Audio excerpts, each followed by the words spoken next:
Ayodhya Aastha rail ಹೊಸಪೇಟೆಯಲ್ಲಿ ಕಾರ್ಯಕರ್ತರ ಪ್ರತಿಭಟನೆ ಹಿನ್ನೆಲೆ ಅಯೋಧ್ಯೆಯಿಂದ ವಾಪಸ್ ಬರುವಾಗ ರೈಲು ಹೊಸಪೇಟೆ ನಿಲ್ದಾಣಕ್ಕೆ ಬಂದಾಗ ಕಾರ್ಯಕರ್ತರು ಎಂದಿನಂತೆ ಭಜನೆಯಲ್ಲಿ ನಿರತರಾದಾಗ ಓರ್ವ ಮುಸ್ಲಿಂ ಯುವಕ ಅವಾಚ್ಯ ಶಬ್ದಗಳಿಂದ ನಿಂದಿಸಿ ರೈಲಿಗೆ ಬೆಂಕಿ ಹಚ್ಚುವುದಾಗಿ ಹೇಳಿದಾಗ ಕೆರಳಿದ ಕಾರ್ಯಕರ್ತರು ಅವನನ್ನು ಹಿಡಿದು ಪೊಲೀಸರಿಗೆ ಒಪ್ಪಿಸಿದ್ದಾರೆ. ಆದರೆ ಪೊಲೀಸ್ನವರು ಆತನನ್ನು ಬಂಧಿಸದೆ ಅಲ್ಲಿಯೇ ಬಿಡುಗಡೆಗೊಳಿಸಿದ್ದು ಕಾರ್ಯಕರ್ತರನ್ನು ಬೆಚ್ಚಿಗೇಳಿಸುವಂತಾಯಿತು. ತಕ್ಷಣವೇ ರೈಲ್ವೆ ಸ್ಟೇಷನ್ನಲ್ಲಿ ಪ್ರತಿಭಟನೆ ನಡೆಸಿದರು.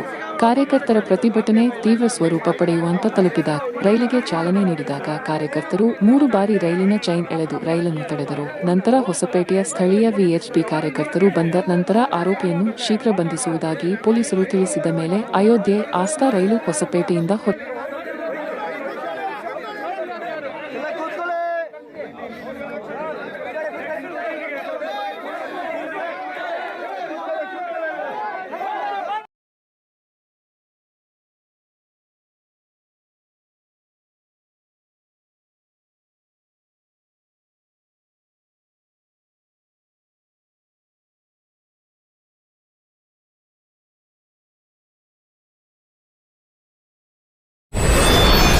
ವಿಡಿಯೋ ನೋಡಿದ್ದಕ್ಕೆ ಧನ್ಯವಾದಗಳು. ಮುಂದಿನ ವಿಡಿಯೋದಲ್ಲಿ ಸಿಗೋಣ. ವಂದನೆಗಳು.